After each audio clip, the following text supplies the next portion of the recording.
It's your boy Stevie here, reading chapter 2 of A Theory on Godhood, an Overlord story by Konaric3115. Chapter's titled Old Worlds Die Hard. Anyway, without further ado, let's just hop right into it. Thankfully, the other 39 members were fully able to leave the throne room without further incident, making their way towards the old dining room. In the past, such a room had reserved no true purpose other than the decoration and roleplay.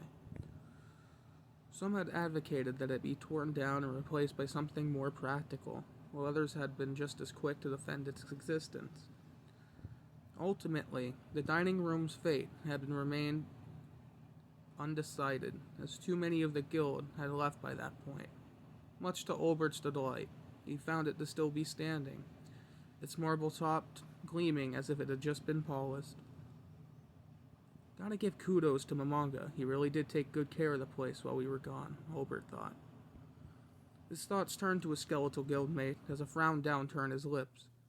Every so often his goat-like nose twitched as a new smell assaulted it, most likely the natural sense of the tomb itself. Maybe Mekangala was onto something. This place really does smell rank. However, something new and pleasantly pungent hit his nostrils, and he could hear a steady sizzling from just up ahead. His mouth watered as his tongue began to hang out, the sound of his stomach assaulting his ears. As he glanced at his other guildmates, those he supposed could hunger took on stronger stride as the new smells reached them as well. Olbert chose to focus instead on Momonga again to distract himself from his obvious hunger.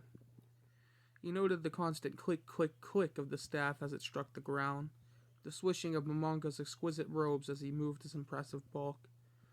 Olbert saw how one of his oldest friends strolled with a sort of easygoing confidence and swagger that only a prime level 100 leader of a world-famous guild can manage. He felt himself blink. When did Momonga get so cool? Olbert wondered, before allowing himself to refocus on the alluring smells coming from the doors up ahead. Unlike the doors of the throne room, these were far more humble, looking to be carved from an ebony-colored wood that practically blended in with the pitch and gold accents of the wall. They, too, opened on their own, allowing delectable scents to hit them in all at full force. Olbert was nearly trampled at the speed at which his friends rushed into the dining room, having been closer to the front with Touchme and Momonga, the two flanking either side of the guild leader. He felt revulsion at Touchme's close proximity, the small hint of bile rising in the back of throat almost ruining his appetite. Almost.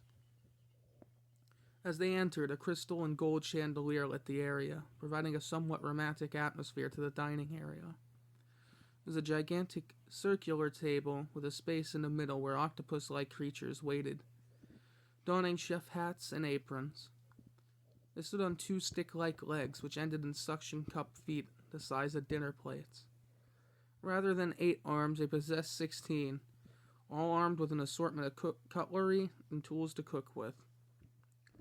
As the 39 filtered in, they collectively noticed that each seat carved of the same wood as the door had a small triangular nameplate with the player names on them. They even planned out our seating arrangements. I already feel like one of those corpse executives sitting down in one of those high-end restaurants I always hear the media blabber about, Albert thought, amused. The feeling of bile, however, had risen just a little more when he thought of corp executives, and he let out an involuntary bleat. Wish 3, who had been trailing behind Olbert, had the flame surrounding his body sputter in surprise. As he turned to look at the Baphomet demon, Olbert could only look back sheepishly. "Sorry," he said, before moving on to his assigned seating.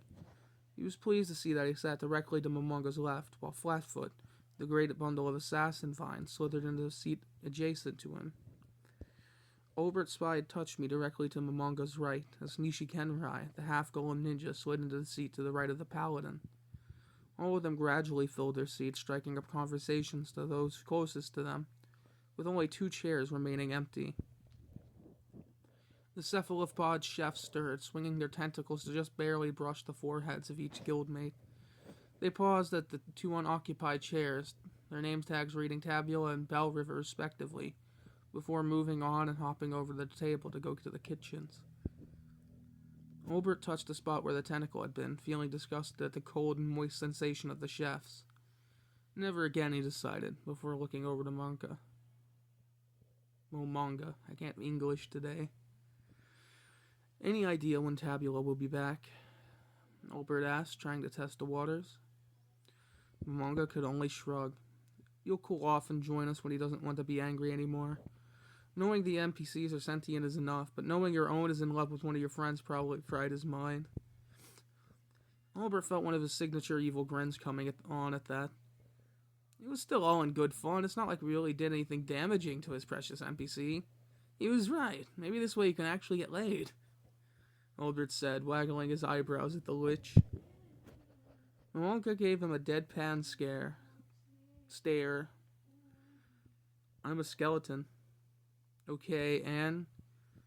That means I don't have a Details, said Albert, waving off his friend's arguments, chuckling. His mirth persisted until Touch Me spoke up. Momonga's right, though. If it hadn't been for you four, you wouldn't even need to worry about a lack of a dick. Or Albedo, for that matter. And Tabula definitely wouldn't have tried to choke you out. Albert's joyful mood soured at that moment as he turned to look Touch Me in the eye. So, we only changed one setting. She's still the same overall. So what if she's not a slut anymore? It's not like she was getting it on with anyone beforehand. Touch Me flared up, his faceted eyes darkening. That's not the point. You've touched something that would belong to somebody else. Which, by the way, I'm still wondering how you managed to do that. Neither the guild staff or Tabula was there. Touch Me remarked, gesturing to the floating staff behind Momonga. Albert was able to push aside his frustration to beam at his frenemy. I'm so glad you asked, actually. It was Variable Talisman who helped with that. Touch Me raised a chitin-plated eyebrow. He can do that since when? What did he do, turn into the staff or something? That's exactly what he did. It still took a while to break in just because Variable was in one of his moods, Albert said, rolling his eyes and subconsciously glancing at the Mimic Dragoon. He sat brooding in his chair, staring off into the distance with a blank expression on his face, constantly drawing a circle with his spindly index finger in the air. He had morphed his head into the shape of an anvil, but his beady eyes could still be seen on either side of the anvil's tip. Before Albert could continue any further, another door at the opposite end of the dining room swung open, allowing the two chefs from earlier to come in, pushing silver carts piled high with an impressive array of dishes. The smell was so intoxicating that Albert found himself already reaching out for one of the meals before another grip stopped him. He whirled about, his fury rising to the forefront of being denied such delectable taste, only slightly calming when he saw that it was one of Flatfoot's vines. Chill, man, the food's coming. I get where you're coming from, though. It smells simply divine, Flatfoot said, smaller tendril from his back stealthily sneaking out to also reach for a plate. He managed to stop himself just in time for the chefs to begin setting down plates in front of the ravenous guildmates. It was at that moment that Albert himself realized something. Wait, aren't you a plant? How the hell can you smell? Let alone eat this? Are you gonna photosynthesize? Albert began to speak, being interrupted as his own meal was set down in front of him. Appropriate cutlery was also set down by the chef before he quickly wheeled off to serve Flatfoot his own meal. Albert could only gaze with reverence at the mouth-watering sight before him, a meal he could have only ever dream of. A palm-sized cut of a sirloin, perfectly seared and drizzled with a thick caramel-colored sauce, a bed of vegetables and the curly fries on the side. A small plate containing a slice of some sort of chocolate cake was also set down in front of him, along a tall glass, a mug of bubbly dark beer. Albert didn't pay any attention to those around him as he dove right in, barely processing, picking up a fork and knife as he cut into his food. An explosion of flavor encompassed his tongue in a way that left him yearning for more. Though he did not notice, others who could eat here were in much the same state, or those who couldn't enjoyed other amenities. Rasputin, in particular, was enjoying a small can of high-grade oil, allowing it to seep into his joints with a sigh of bliss. Though he couldn't speak, the automaton could let loose a series of robotic whistles and clicks. patting his mechanical bicep as another dollop of oil greased the seams between his metal plates. Hiro was shoveling a veritable mountain of extra spicy curry into his body, every so often creating a maw from his gelatinous form to swallow even more. Beast King Mekangala tore into entire burn by his loathsome, ripping off the drumsticks to sink his fangs in deeper. The greasy fat. Jesus. Dripping down his chin with each mouthful. And Kuro Mochi was eating an entire cooked bluefin tuna, as long as her werewolf-sized forearm. At first, she sliced the fish with a knife and ate it with utensils like a civilized person, but after seeing everyone else diving into their meals, she simply gave up and started ripping into the flesh with her claws and teeth. She only ever paused to drink from a foaming mug of mead. But the real gluttons were the dragons, Canasdium and Nerita. Their meals, an entire roasted goat and a large suckled pig, and each required an entire cart to be delivered to the table. Both were messily getting devoured, bones and all. Nerita periodically paused to wipe his face with a napkin the size of a rug, and sip at something that smelled suspiciously like whiskey, though it had no ice. This went on for some time. The sound of eating and lip-smacking were all that filled the air. Olbert was the first to finish, downing the last of his dark beer and already looking forward to his next meal, before moving to strike up a conversation with Momonga again. I gotta admit, the chefs were kinda weird and really gross, but damn it if they weren't some world-class cooks, Olbert said, a dopey grin on his face, as some of the others could only sleepily murmur an agreement. Momonga was positively glowing, I'll admit. I wasn't sure how you guys would feel about the chefs, but I'm glad you all could look past that and enjoy your food. Nubo, the Ophinium Templar, could only hum with content, his inner core light pulsing every few seconds. I meant to ask you, but what's up with the chefs touching us like that? The feeling wasn't exactly pleasant. Did it have something to do with what they brought us to eat? Momonga nodded. While you guys were gone, I had a lot of downtime here within the tomb, so I got pretty lonely here sometimes. So I tried to spice it up and create things like the chefs for roleplay. I kind of forgot to give them, like, mouths, so I just wrote in their bios that they could read minds through touch to take orders. Sorry, I had to get more comfortable. I just realized I'm going to be here reading for a minute.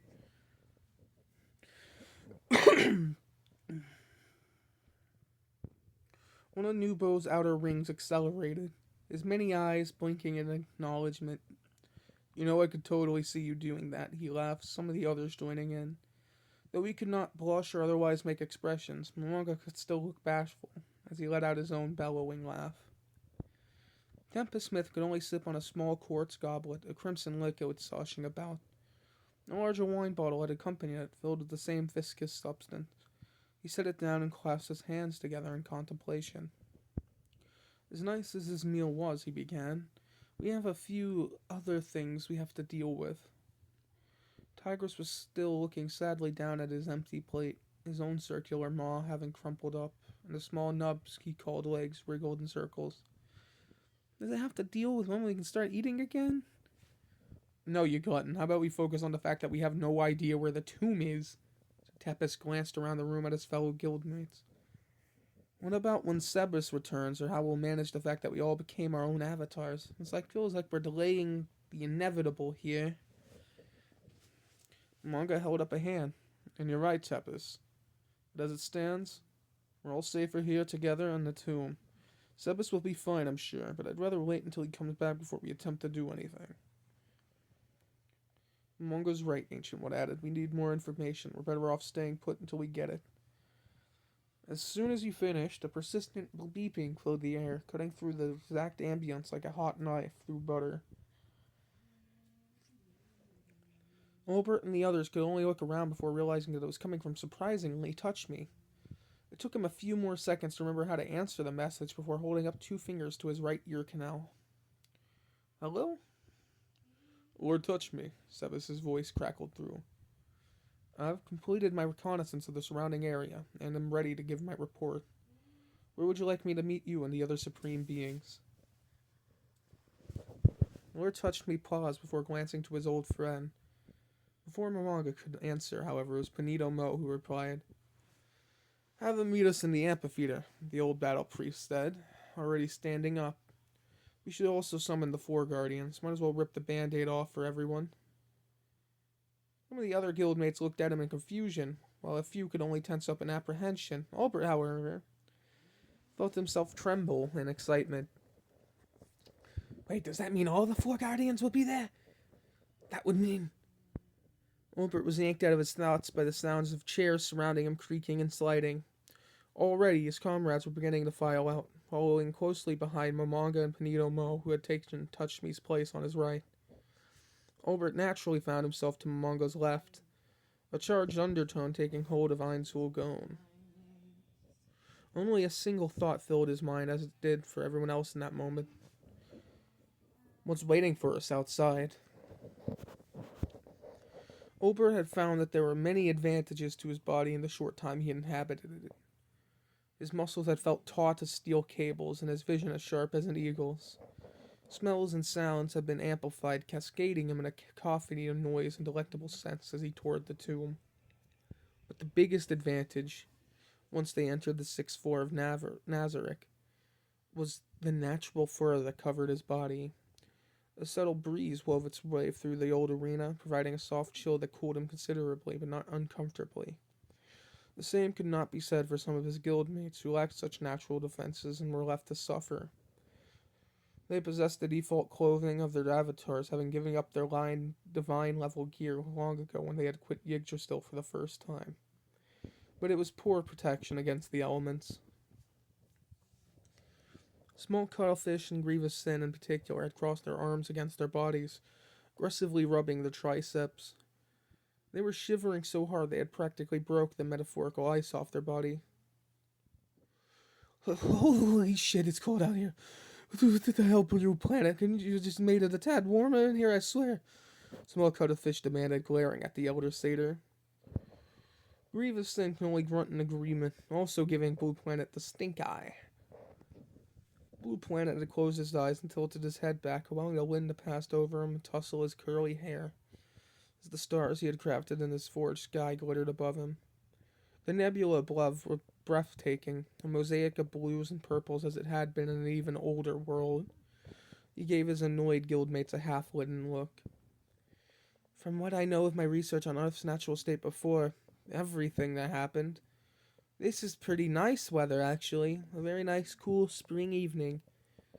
You should enjoy it in case we can't later on. Cuttlefish's face tentacles lashed about while Grievous ground his mandibles against one another as they continued to glower at him. Munga tapped his staff to gather their attention, though the sound was muted by the sandy floor of the amphitheater. Quiet, you two, you're being noisy. I'll get you your gear when we're done here, but for now... Munga held out his index finger, a small flame stirring to life at its tip. He shot a stream of fire at an area of sand, allowing it to catch a flame and roar into a inferno.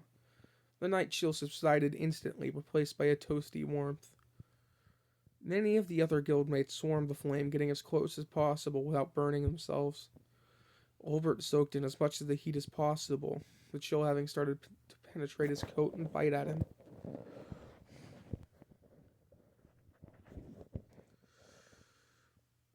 As they waited for the four guardians to arrive, peace and quiet prevailed, the cackling of Momonga's flame occupying it completely.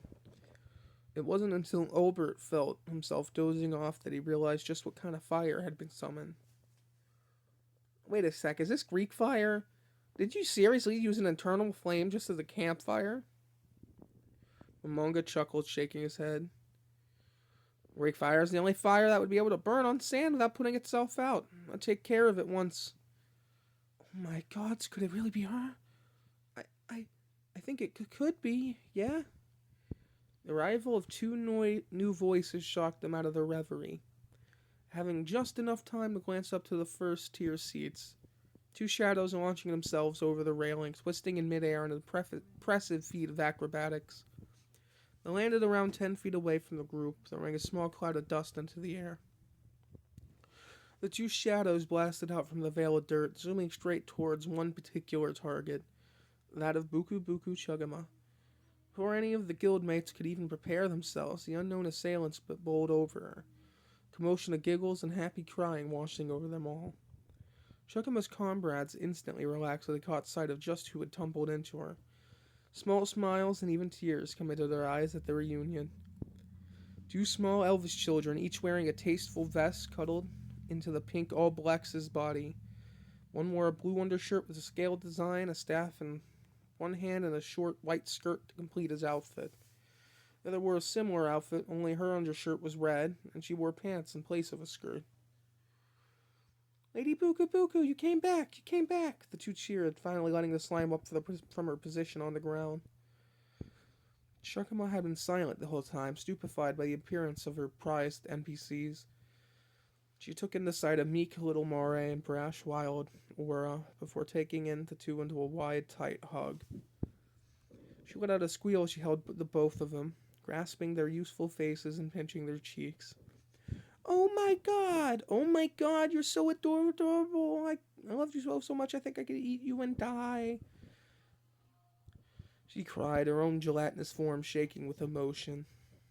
A small sob escaped her form between the twins held her even tighter, and all three sank to the ground together.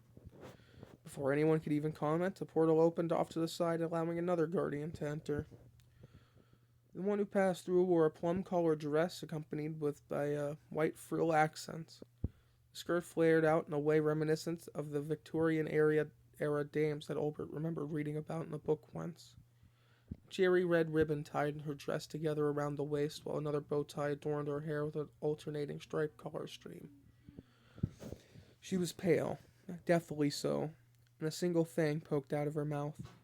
Her eyes were like freshly spilled blood, and she wore the expression of someone taking an evening stroll. In her hand she held a stylish umbrella, fully open to block something, but Albert wasn't exactly sure. Her eyes roamed the guildmates, anticipation apparent in her gaze, before landing on who she was looking for. "Lord Peroncino," the vampiress said with a happy smile, speed walking over to the avian archer. She courtesied to him, a shining grin comprising her face. Much to Albert's surprise, she began to slightly pant, her free hand gripping the hem of her dress so tightly that small talons began to poke out. "I hope I haven't kept you waiting. It's been so long since we last saw each other. Perhaps we could catch up?" Saltier asked, batting her eyelashes in a way that Alfred wished he could have done a tabula earlier. Peroncino's beak opened wide and closed repeatedly, his wings twitching as his own breathing quickened. Saltier took that as an invitation to get closer. "I take it that you approve of my attire?" "I hope so. You did pick it out for me, after all," Saltier said, her grin widening as he moved to grip his left hand. Shino stepped back, pointing to Saltier with a crazed look in his eye, a tic having developed. "Hey, that sounds cool. That sounds really..." Peroncino laughed shakily before suddenly toppling over and landing face first in the dirt. Gas rang out, Saltier included, as many rushed forward to check up on their comrade after his new fainting spell. They crowded him in their panic, each trying to reach the fallen avian to see how they could help. As hushed whispers spread out among them all, a small figure was able to muscle their way through the crowd, kneeling beside Peroncino's prone form. It was Ariel, the face shaman. She placed her fingers against what she assumed to be his carotid artery, before flipping him over and placing her head against his chest, intently listening to his heartbeat. Saltier joined their side, tears dotting the rim of her eyes. I'm so sorry. I didn't mean to hurt him like this. Will he be okay? How can I help? I'd gladly offer my life if I could somehow..." Saltier sniveled before being silenced by a single digit of Ariel's hand and a soft smile from her in reassurance. She looked at the closest one towards her who was still standing. Shijuten Suzuka greeted her sight, his emancipated skeletal form towering over her, nearly covering all three on the ground in shadow. Ariel made a pop with her lips before splaying her fingers out from her forehead violently. Shijuten chortled, Too much for the young lad at once, eh? Seems about par for the course, all things considered. His words allowed the others to visibly relax, but Shoutier remained unconvinced. But I, but I made him like this. It must have been the perfume. Or maybe I came on a little too strongly. Maybe I acted like those mortals. In those H games he loved so much I could have... Her rambling was interrupted by Shushutin's colossal hand engulfing, unfolding her shoulder. Relax, young excuse me. Relax, young, the skeletal frost giant said, his gravelly, grating voice surprisingly comforting in that moment. As a gentleman, it's not uncommon for one to faint at the sight of such a fair woman. Shoutier's eyes were as wide as dinner plates, her tears still persisting. You think so? Of course. I saw this kind of thing all the time back home. He'll wake up, and then the two of you can have a nice long chat about everything. You can count on it. Chijutin finished, patting her on the back and missing the sounds of other footsteps approaching the huddled group. A new voice cleared their throat, halting the tender moment and allowing the guild to refocus on their true purpose. A tall man wearing an immaculate cinnabar suit stood before them all. He wore black gloves and a white undershirt, a tie of the same color as his suit completing the outfit. He wore simple glasses that reflected the white in such a way that it obscured his eyes. His hair was slicked into spikes and a steel tail swayed behind him with spines on the tip. Olbert perked up upon seeing his own four-guardian Demiurge. Directly behind him stood a titanic, armored warrior. He held himself proudly, his chitinous insectoid shell glowing in icy blue. Frost came out with every breath from between his two mandibles, and he had 3 eyes on either side of his head. He possessed 4 arms, each powerfully armored and ending in 3-fingered claws. Much like his compatriot in front of him, a long tail lashed behind him, and he held a long, specialized glaive in his upper right hand. Last to join them was Albedo herself, her flawless and glowing form accompanied by the dejected-looking Tabulus Marandina. He bore the look of someone who had just lost an argument, pushing past the 4 guardians to join his friends. He gave the unconscious Peroncinos a sideways glance, situating himself between the floating sword Brinsinger and the animated armor Garnet. A hush fell over the crowd, awaiting for Sebas himself to arrive at the port, and giving both sides time to study one another. Olbert could not decipher what he felt as he looked upon his creation. His stomach seemed to tie itself in knots while his heart tried to beat out of his chest. Demiurge seemed to sense his unease, giving a polite nod and professional smile, though he too seemed charged with emotion. Cocytus, the blue insectoid, found himself gazing upon his own creator, warrior Takemazushi. He looked with approval and almost childlike excitement at the close proximity Takemazushi held with Yamiko, the two practically brushing soldiers with one another. Another blast of frost escaped his chittering mandibles as he spoke. My Lord Creator, your return has made today a most wonderful day. Takemazushi nodded his head. It's good to be back, Cocytus. You've been well, I take it? Indeed. I have fulfilled my duty of safeguarding the weapons you entrusted to me. He planted his glaive butt end down in the dirt beneath his feet, and one of his hands reached into a void that was his inventory. From it, he withdrew a long, single-edged curved blade, an odachi that crackled with lightning.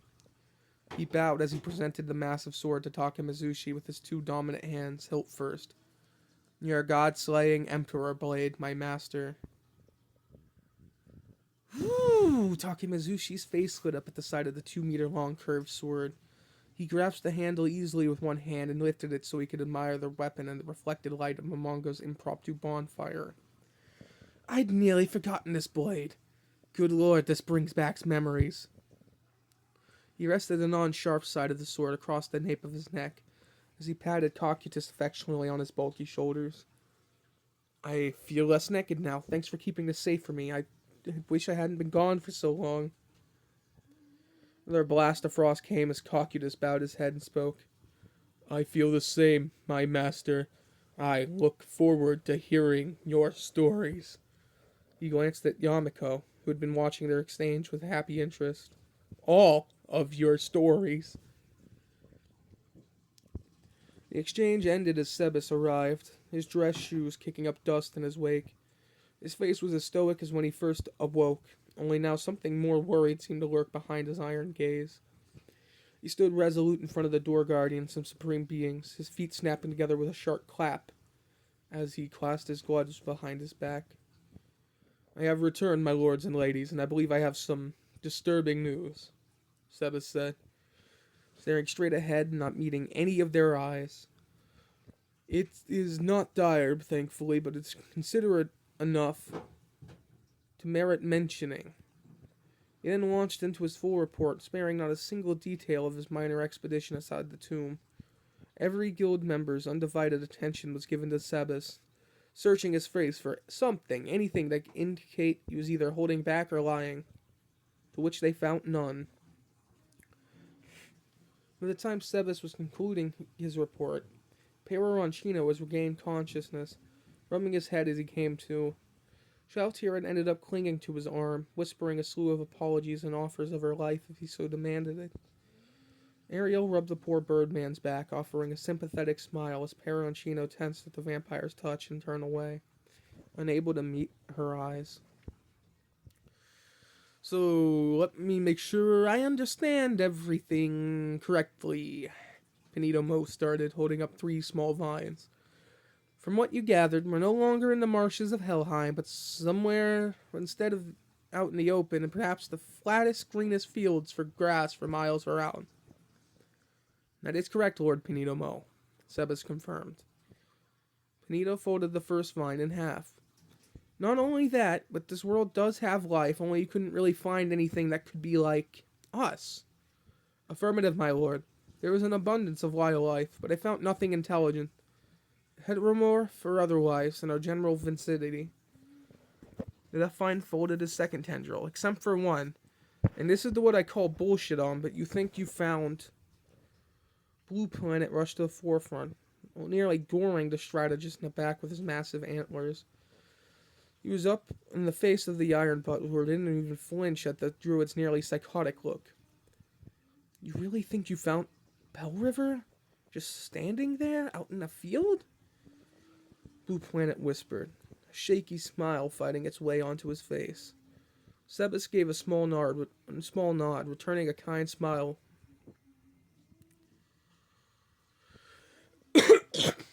Excuse me, I'm dying here. That is correct, Lord Blue Planet. We did not get too close, so we are unable to confirm the authenticity of his identity. I left a shadow demon to keep an eye on him and provide updates on his moves. So far, he has remained unconscious, but standing. Blue Planet whirled around to meet his guildmate's gaze, his stance wide and his arms open as if he meant to hug them all. He's here! He's really here! I don't know how, but he actually made it to this new world with the rest of us. We have to go get him. The white dragon, Kanai's allowed his tongue to slither out as he snaked his neck past Ankuro, Mochi, and small cuttlefish. I agree. If one of my comrades is here but outside the tomb, he could be in danger. He ran his large draconic eyes over the rest of his guildmates. We must move with haste. Ancient One held up an ebony talon and thought, I would advise caution. Though our dear Sebas has left a bodyguard, there could be others lying in wait that he hadn't detected. Plus, he looked around at his fellow guildmates. Think about it. Bell River after all this time? After he died? This whole situation smells of a trap. Oh, hell no, Temperus butted in, the correspondier shaking a shadowy fist. I say we go now and knock some sense into that asshole. He shows up now and doesn't even bother to find me so he can give back those goddamn data crystals, I swear. Temperus launched a steady stream of curses that Tempest they saw nodding with approval. He only stopped when Coup de Gras batted him upside the head with his paw. The Androsphinx rolling his amber eyes. Aren't we missing the point? There is new prey to be had, but we haven't even asked what the pack leader what it wants to do. Momonga, you're our leader. What should we do? Coop asked, placing the overlord on the spot. Momonga had remained silent throughout his time in the amphitheater, still in bliss at having so many of his friends with him again. Now he found himself facing old responsibilities, the eyes of his guildmates looking to him expectantly. Blue Planet most of all. Momonga quickly came to his decision, allowing his avatar's voice to ring forth once more. If it really is Bell River, then we owe it to him to bring him home. But if it's a trap, well, if someone messes with one of us, they mess with all of us. His guildmates roared their approval, their bodies already glowing, steaming or hissing with their old power, ready for battle. Joe Bro stepped forward, though. Random rhymes. Bloodlust and uncertainty lining his features. As much as I'm itching for a fight, we're practically naked here. What are we? I have all of your old gear down in the treasury, Momonga said, waving away Joe Bro's concerns. Even though some of you just said to sell it, I couldn't bear to get rid of all your things, so I stored it in the mausoleum just for such an occasion. His statement shocked the rest of the guild, his thoughtfulness of keeping their old items bringing sincere grins to most of their faces. Oh, then I say we suit up and kick some ass. For Bell River! Joe Bro roared, throwing his fist into the air. Everyone else, including Momonga, let loose their own battle cries as they rushed out of the amphitheater, trampling the sands beneath them. As they reached the entrance, their guild rings all lit up in the unison, a brilliant flash of light engulfing their forms and transporting them directly to where they needed to go. The four guardians were left alone with their own thoughts. Demiurge pushed his glasses back onto the bridge of his nose. Ah, to have our masters back home. Truly, this is the day to be celebrated. Calcutus inclined his head, tapping his glaive against the floor. Indeed, I am most excited to see my creator and Lady Yamako so close. I shake to know what the future may hold. Perhaps my lord will bless me with a prince that may ride on my shoulders one day. Aura gave off her own cocky grin. It feels good to finally have Lady Buka Buka Chugama back home. Maybe now she can finally knock some sense into Mare so he'll listen to me more. Mare gasped, gripping his wooden staff tighter. Hey, I listen to you plenty just because I don't do all your chores when you ask me to. Mare's right, you know, Shaltier said, smoothing the front of her dress down. Maybe if you weren't such a sloth, you'd actually have a clean treehouse every once in a while. Oh, don't you start on me, Aura retorted, wagging a finger at the vampire. If you want to If you really want to get like that, maybe we should talk about how the real reason Lord Paracino fainted was because he realized you stuffed your bra. Shaltier huffed, covering her chest with one arm while pointing accusingly at the elf child. How dare you? I have it straight from Lord Shajutin that he fainted because he was mesmerized by me. You're just jealous because you haven't exactly grown anything worthwhile, you little brat. Both Shaltier and Aura delved into arguing with one another while Aura more or less played referee to their cat fight, trying in vain to calm the two women down. Albedo could only peer longingly where the 40 had been previously.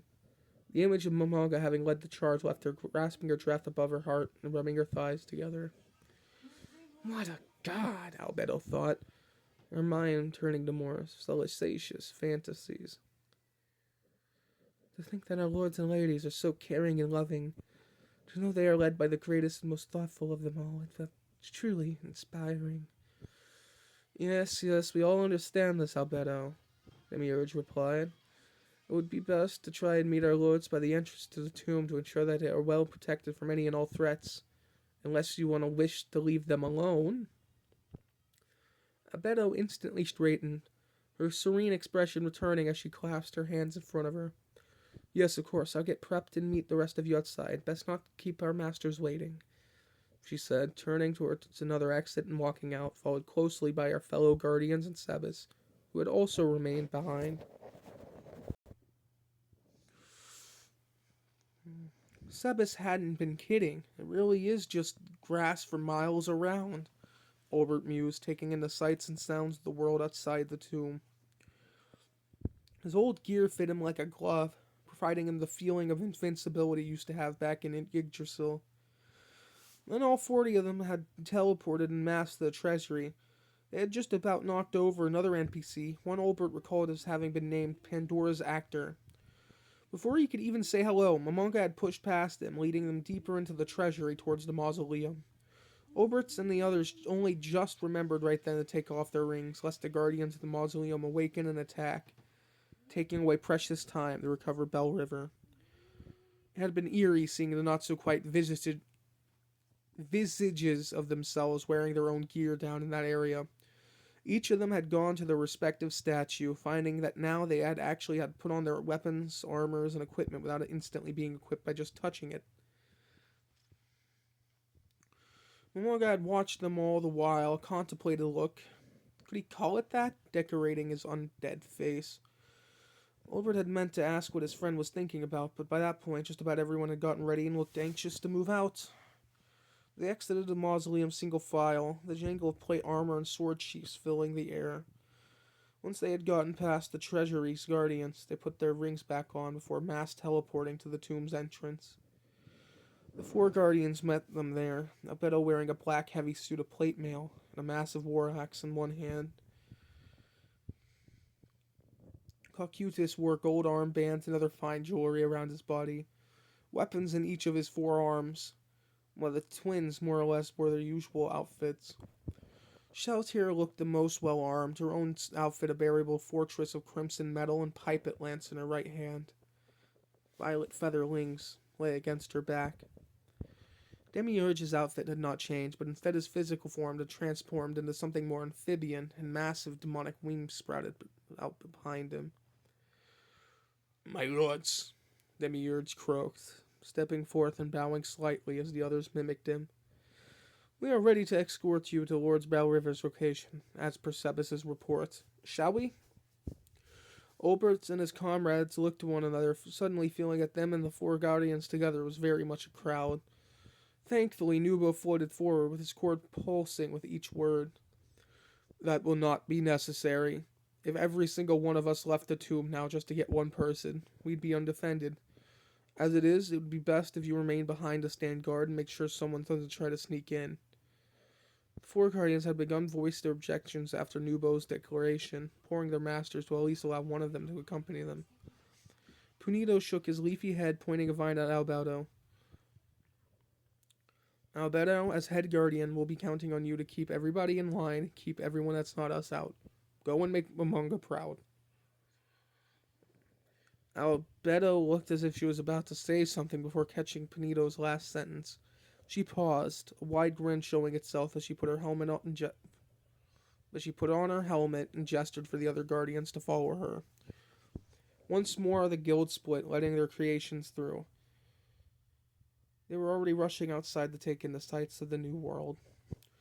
There were more ranged fighters like Peroncino, Rawross, Rasputin, and others fanned out, their bows, sniper rifle, and assorted weapons charged and ready to unleash hell. Frontline fighters like Takamazushi, Yamako, Surt, and among others led the way, each ready to crack heads and cleave foes.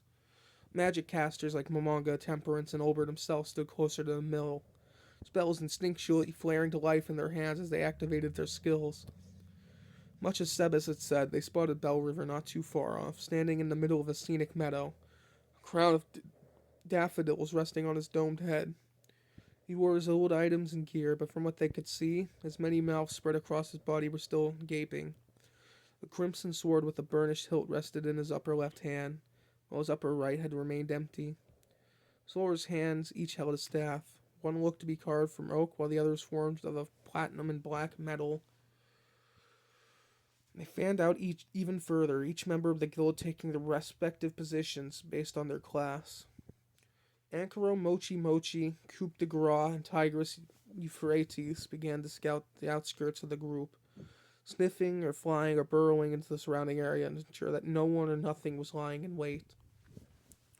Canizdium and Narita had activated their true dragon skills. They're now gigantic bulk covering the entirety of the group's flank, warding against would-be attackers. Momonga had summoned a small group of skeletal spell swords, augmenting their numbers and getting close to the still Bell River. Olbert allowed 2 pillars of black fire to grow from his clawed gloves, while Temperance summoned a thick fog of black gas to shroud the area.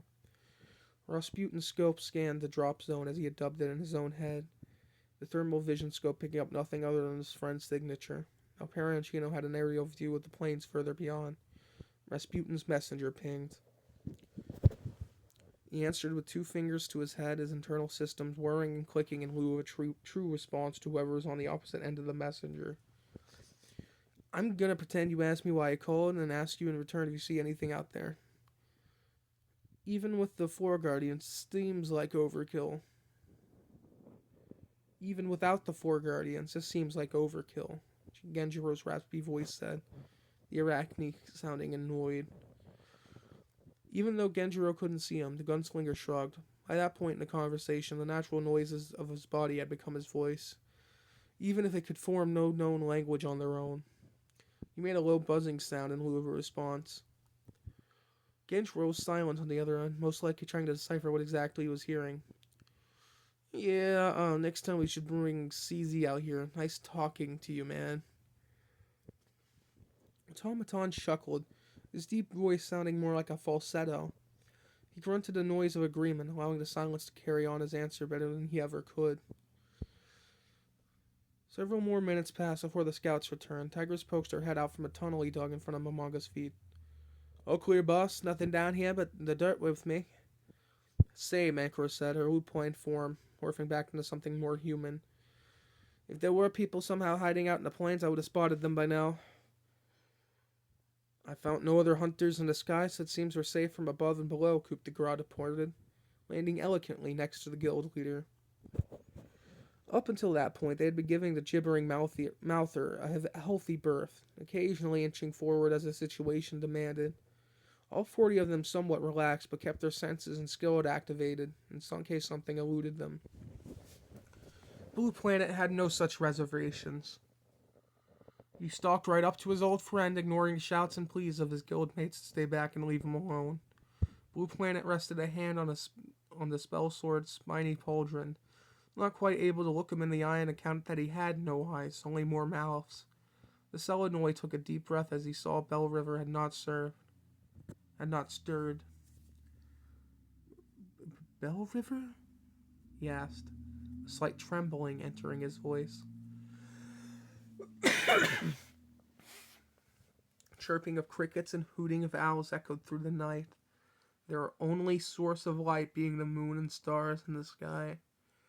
Had it not been for current circumstances, Blue Planet would have fallen to his knees and wept, tugging at his hair and despairing at his failure of capturing nature's true beauty on the sixth floor. Everything he had made with the one in front of him seemed a mockery in comparison. But his mind was far and away by that point. After a tense silence with only the sound of the grasslands to fill the air, a loud booming snort rang out, and it came from Bell River himself. Have a good one.